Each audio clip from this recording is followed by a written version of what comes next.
I came home earlier than usual, and if I had been even 10 minutes late, I would never have found out. At first, I heard a sound, quiet, almost unnoticeable. I even thought it was my imagination, but then I heard her voice. And at that moment, everything inside me shattered, because that voice, I knew it all too well. I'm standing in the hallway, not moving. My heart is pounding so hard it feels like it can be heard in the other room. And there's only one thought in my head. No, not this. But it got worse because I heard laughter, her laughter. And that's when I realized this wasn't a mistake. I walked toward the door, slowly, very slowly, my hand on the handle. And at that moment, silence, as if they sensed something. A second, two, and I opened the door. What I saw, I'll never be able to forget. My husband, Jake, and my best friend, Kate, in my bed. And the worst part, they didn't even stop right away, as if I was nobody, as if I had already been erased. And here's where something strange happened. I didn't scream, I didn't cry, I didn't break anything. I just stood there and watched, as if it wasn't happening to me. But a few seconds later, I noticed one detail that I didn't understand at first, and then it hit me even harder. On the nightstand was her phone, with an open chat, and there was a message. He's definitely at work until evening today. In that moment, I understood this wasn't a one-time thing. I'm Anna, I'm 32, and that day I found out that my husband had been cheating on me with my best friend for 6 months already. 6 months. And the most disgusting part? I started remembering details that used to seem normal, but now they were evidence. She had been coming over to visit way too often. He started locking his phone. They would exchange glances sometimes, and I thought I was imagining it. No, I wasn't imagining it. And it got even worse, because I remembered one phrase that he said a week ago. "You've changed, Anna. You've become different somehow." And now I understand. It wasn't me who changed.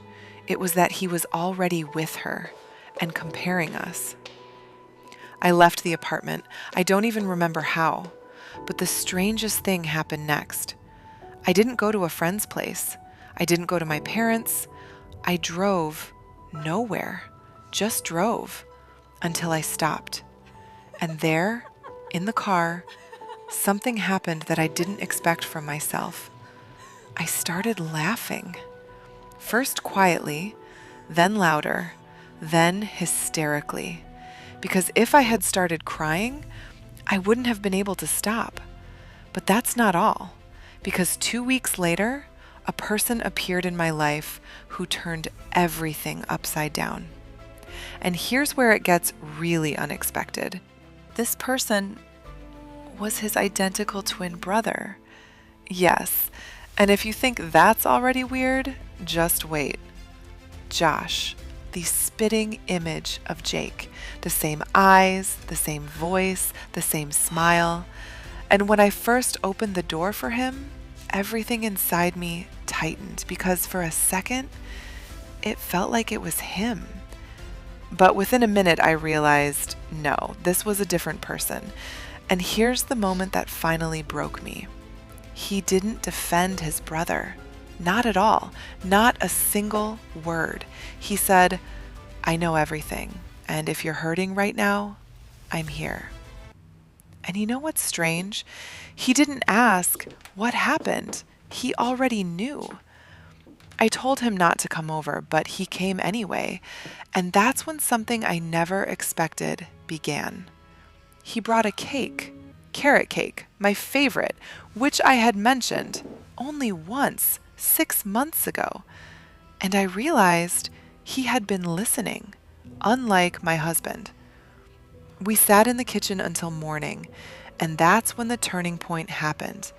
He didn't give advice, he didn't tell me how to live, he just listened.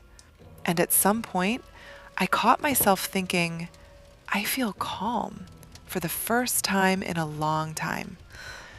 But then it got even more dangerous because right at that moment, the thought appeared in my head, what if? And I immediately got scared because it was wrong. This was my husband's brother. This was completely out of line. And the question that tormented me every night, were these real feelings or was I just broken? I kept rereading the messages between Jake and Kate, and there was one phrase that destroyed me completely. Anna isn't the same anymore. 3 words that destroyed everything. But here's what's strange. While I was drowning in all this, Josh was doing something completely different. He didn't push, he didn't pressure. He just texted, "Look at this sunset," and sent a photo. And you know what's important? He never once asked, "Are you going to forgive him?" And here's the moment where everything changes. After a month, he said, "Let's go to the cabin. It's quiet there." And honestly, I almost said no. But if I had refused, everything would have been different. We drove for 4 hours and we talked about childhood, about how they grew up. And then he said something that shocked me. "I knew he didn't appreciate you." I froze. "What do you mean?" I told him, even before the wedding, "Don't screw this up." And you know what he did? He just laughed.